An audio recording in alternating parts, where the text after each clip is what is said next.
So just speaking about labeling and perspective, this is from Australia, where they have labeling. The EU has an incredible, for anyone who's been to Europe recently, similar with very graphic images, taking up a lot of the cover of the product.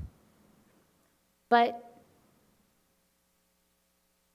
you know, how many years? We can't wait all of these as long as it took with smoking to have action on this issue and to have proper labeling. And we are sold laughter, that phones will bring us laughter. You might not be aware that France, I was talking about what they just issued, but they have had this graphic up for a long time. If you hover over each of these graphics, they tell you a new thing. It says protect children and young people even more. You hover over it, it says they're more vulnerable. Make a call with a headset. You hover over that icon they have this on the government website, and it talks about how you want to keep the phone away from the body.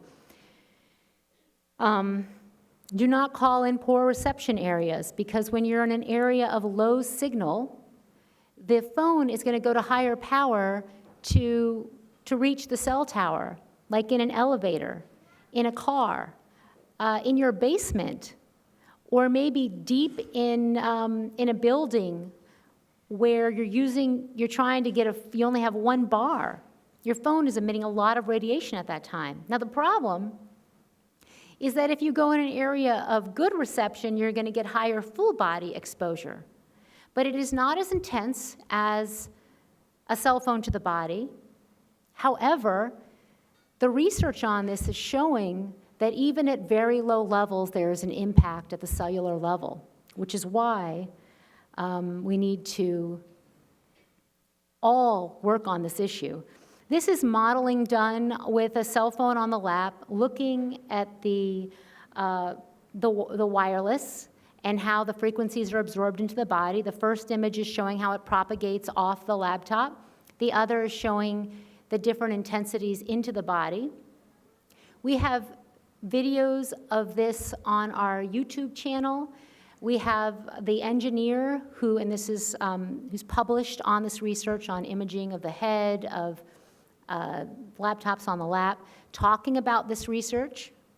This is not just, me coloring the screen. And yet, the commercials say it is all about the connections you make.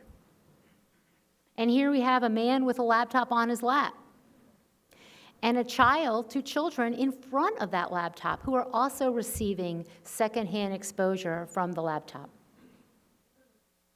But maybe it is all about the connections, because the tech industry has become one of the biggest spenders in Washington, rivaling the pharmaceutical and big business lobbies.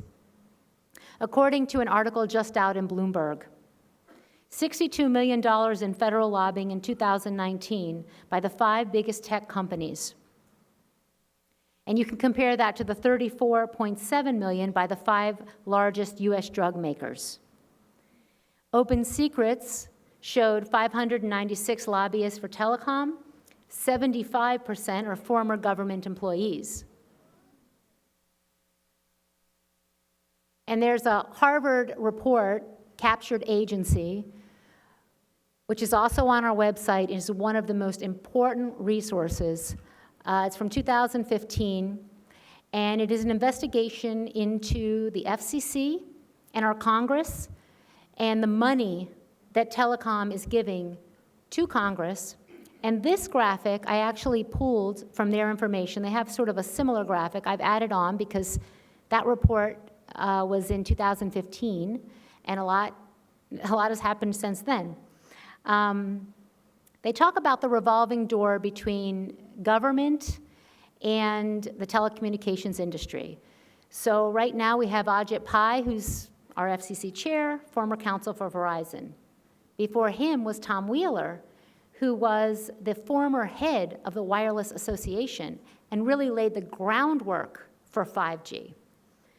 We have Brendan Carr, who we talked about, Meredith Atwell Baker, who used to be an FCC commissioner, and now she's the head of the CTIA, the wireless industry, who sued San Francisco, who sued Berkeley, who is pushing this race to 5G.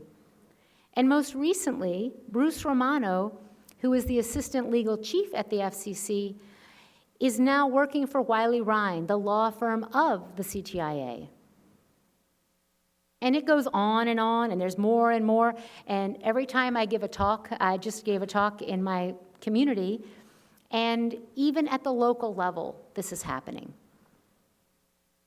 So perhaps telecom is ridiculously powerful, but it is not making us powerful. They even our pets. Meet the new dog sitter. I mean, how did this happen? And this is what I think about, and I have pets. I don't have wireless in my house, but I know many people who do. They might sleep on the router. Birds nest on antennas on cell towers because it's warm. What is that doing to them?